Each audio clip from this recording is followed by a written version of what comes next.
Hello friends.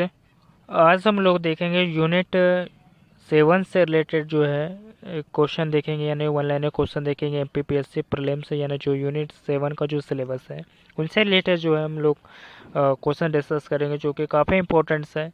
और ये topic आपको पसंद आता है तो अपने दोस्तों के साथ भी शेयर कीजिएगा ताकि उन लोगों की हेल्प हो सके।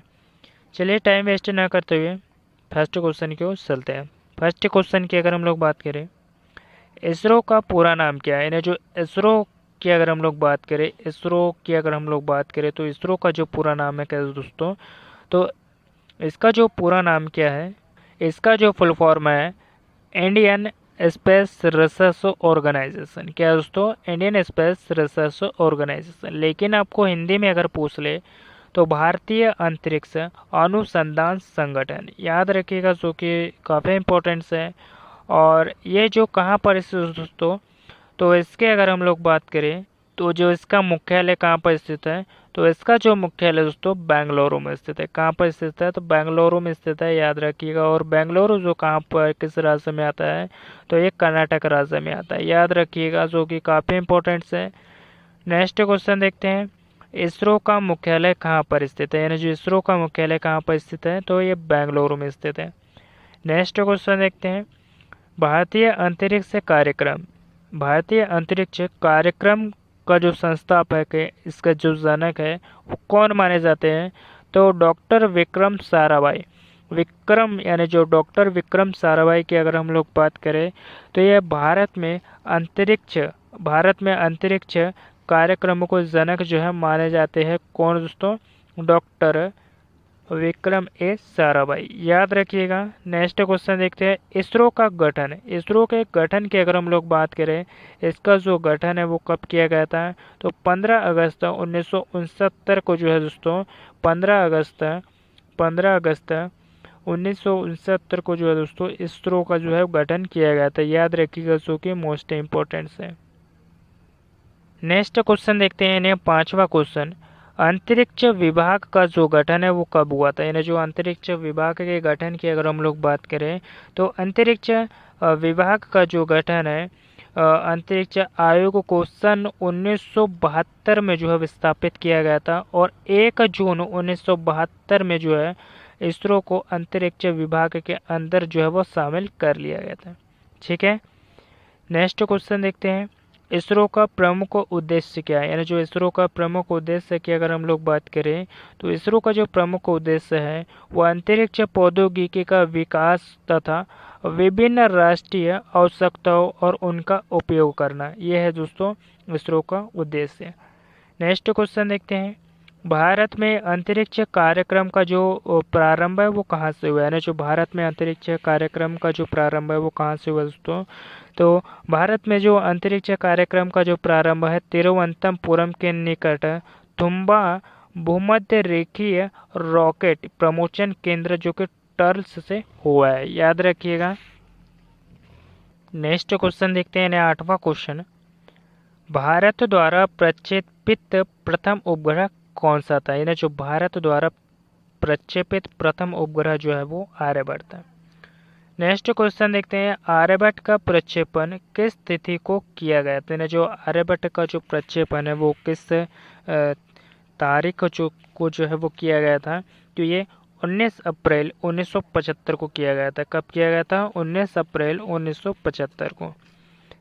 नेक्स्ट क्वेश्चन देखते हैं, भारत का प्रथम प्रायोगिक भूप्रेक्षण उपग्रह जो है वो कौन सा है? तो भारत का प्रथम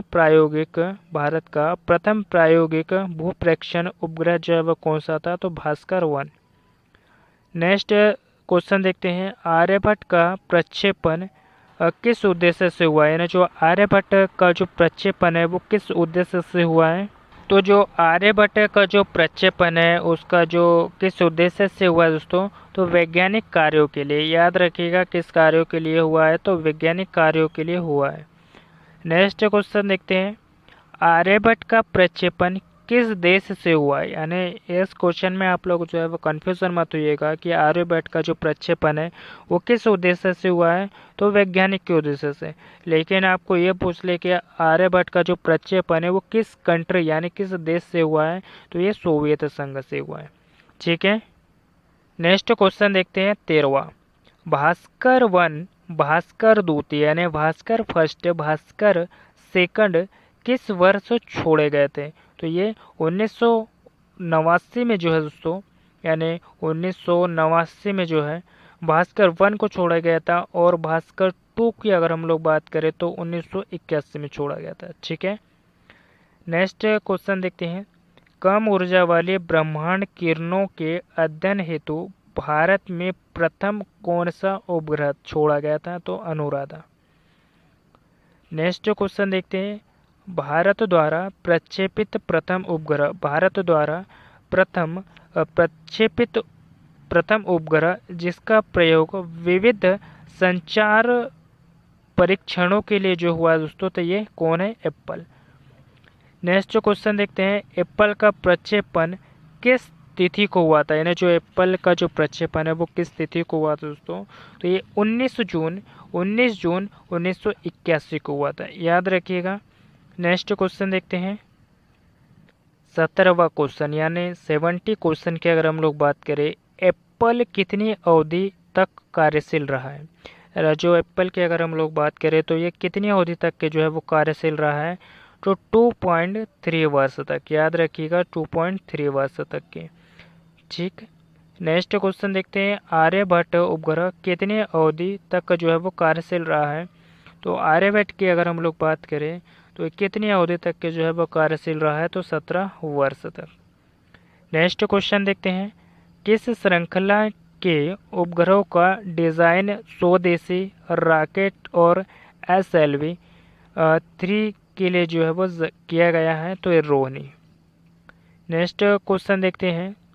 नेक्स्ट क्वेश्चन की अगर हम लोग बात करें, रोहिणी श्रृंखला की अगर हम लोग बात करें दोस्तों, तो इसका जो प्रथम उपग्रह जो है वो कब छोड़ा गया था? तो 1989 में जो है छोड़ा गया था प्रथम रोहिणी उपग्रह, याद रखिएगा।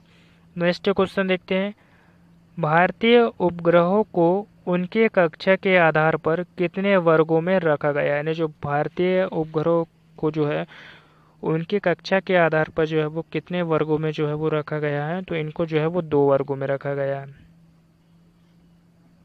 22वां क्वेश्चन देखते हैं। यानी भू-स्थितिक कक्षा के उपग्रह को क्या कहा जाता है? यानी जो भू-स्थितिक कक्षा के उपग्रह को जो है वो क्या कहा जाता है? तो भारतीय राष्ट्रीय उपग्रह। नेक्स्ट क्वेश्चन देखते हैं। किस उपग्रह श्रृंखला का संबंध अंतरिक्ष दूरसंचार, भारतीय मौसम, रेडियो और दूरदर्शन के एक साथ है दोस्तों? तो इनसेट का। नेक्स्ट क्वेश्चन देखते हैं। इनसेट के पूरा नाम क्या है दोस्तों? तो यानी इनसेट का जो पूरा नाम क्या है दोस्तों? तो इसकी अगर हम लोग बात करें, इंडियन नेशनल सैटेलाइट, याद रखिएगा, इंडियन नेशनल सैटेलाइट दोस्तों, याद रखिएगा। नेक्स्ट क्वेश्चन देखते हैं। किस वर्ग के भारतीय उपग्रहों को पृथ्वी की चुंबकीय भूमध्य रेखा या उसके समीपस्थ स्थानों पर प्रक्षेपित जो है वो किया गया यानी किया जाता है?